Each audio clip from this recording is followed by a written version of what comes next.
आम्हाला असं विचारतात आम्हाला काय मिळणार. आमच्या राजकारणी आता इथून निघून गेल्यानंतर ते राजकारण्यांनी अशी भूमिका सबंध सगळ्या देशभर केलेली आहे की कुठेही गेल्यानंतर पहिला प्रसंग तुम्ही एखादा विषय नवीन मांडण्याचा प्रयत्न केला, नवीन संघटनेचा प्रयत्न केला तर तुम्ही आम्हाला काय देणार हे पहिला प्रसंग.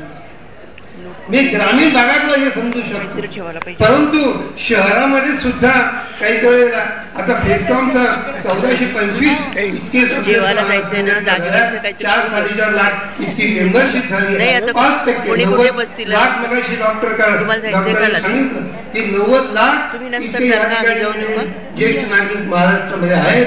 त्याच्या 5% इतकी संघटना. आणि या पद्धतीने शासनाने त्याच्यामध्ये दखल घ्यायला पाहिजे की दखल शासन घेत नाही.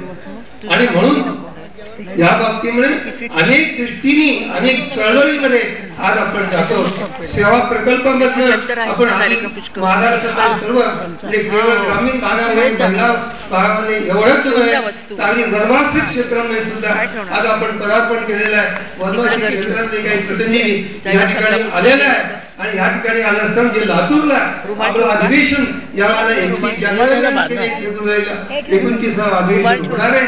त्यावेळेला पहिला प्रसंग वनवासी क्षेत्रातले जवळजवळ 100 प्रतिनिधी त्यांच्या पारंपरिक विषयामध्ये या ठिकाणी येतात. हे सूचित प्रकारचं आहे. अगदी तळागाळापर्यंत ही संघटना जाते. हे करीत असताना त्या आमच्या जो अनुभवाचा ज्ञानाचा आणि फायदा आम्ही घेऊ इच्छितो. शासनाला 26 नोव्हेंबरला जे म्हणजे या ठिकाणी हत्याकांड झालं, नृशंस हत्याकांड झालं मुंबईमध्ये आणि हे होत असताना या ठिकाणी जे डिझास्टर मॅनेजमेंट व्हायला हवं होतं. हल्ली वर्तमानपत्रामध्ये त्याच्या बाबतीतली चर्चा आहे की त्या डिझास्टर मॅनेजमेंट मध्ये आम्ही आमचं योगदान देण्याचं 2 वर्षापूर्वी विलासराव देशमुखांच्या मंत्रिमंडळाला आम्ही कळवलं. पण अशा प्रकारची आपत्कालीन व्यवस्था किंवा आपत्कालीन आपत्ती येईलच असं लक्षात न घेणारं आमचं जे शासन आहे, आमचं जे गृह खातं आहे, आमचं जे पोलीस खातं आहे आणि पण एकंदरीतपणे बाबतीत मला जास्ती बाबतीत नाही बोलायचं नाही, पण अत्यंत म्हणजे गाळ आणि दुर्लक्ष ज्याप्रमाणे ज्येष्ठांकडे यांचं दुर्लक्ष होत आहे त्याप्रमाणे एकंदरीत सुरक्षेच्या दृष्टीने सुद्धा दुर्लक्ष होत आहे.